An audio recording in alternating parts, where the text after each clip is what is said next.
আসসালামু আলাইকুম। এই যে এটা হচ্ছে লতিরাজ কচুর চারা। গতকালকে আমার এক ফ্রেন্ডের বাসা থেকে আর কি নিয়ে আসলাম এখানে লাগাই দিব বলে। এখানে আছে হচ্ছে ওই যে ওই পাশে লাগাইছি হচ্ছে ঢেঁড়স আর কলমি শাক। এখন এইখানটা একটু নিচা, যার কারণে এই জায়গায় আর কি দিব। অলরেডি এগুলা দেখতে পাচ্ছি যে এগুলা লতি বের হচ্ছে। এই যে লতি অলরেডি বেরও হচ্ছে। তো এখন ব্যাপার হচ্ছে, এটা তো আসলে এইভাবে লাগানো উচিত না, শিকড় টিকড় ফেলে দিয়েই এটা লাগানো উচিত। তো আমরা ওইভাবে লাগাচ্ছি না, শুধু এইখানে এই মাথাটা কেটে দিব। এই যে এই জায়গাটা এইভাবে কেটে দিব, কেটে দিয়ে লাগাবো, তাহলে দ্রুত পাতা বের হবে, দ্রুত গাছ সুন্দর হবে। এগুলা কাটছি, এখন এগুলা লাগাই দেওয়া শুরু করব। এটা লতি আছে, রেখেই দিছি, এটা যদিও কেটে দিলে ভালো হতো, রেখে দিছি, থাক হোক এই আর কি।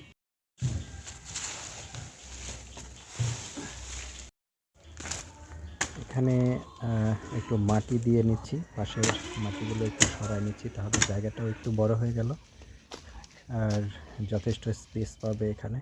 এবং অবশেষে জমিটাকে প্রস্তুত করা হয়ে গেছে, এখন লাগাই দিতে হবে। বিসমিল্লাহির রহমানির রহিম। প্রথম সারা, এটা হলো দ্বিতীয় চারা, এই হচ্ছে দ্বিতীয় চারা।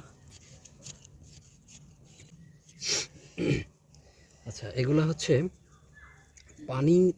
পানিতেও হয়, পানি থাকলেও হবে, না থাকলেও হবে।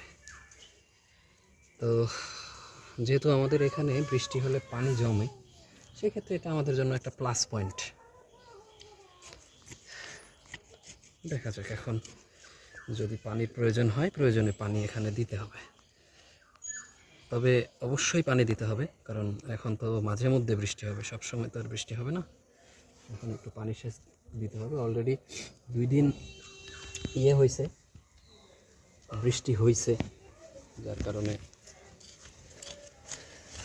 মাটি তো এখন অলরেডি ভেজা, এখন তো দিতে হচ্ছে না। দেখতে পাচ্ছেন চারাগুলো লাগানো হয়ে গেছে, আর প্রতিদিন কি অবস্থা হয় আপডেট জানতে সঙ্গে থাকুন।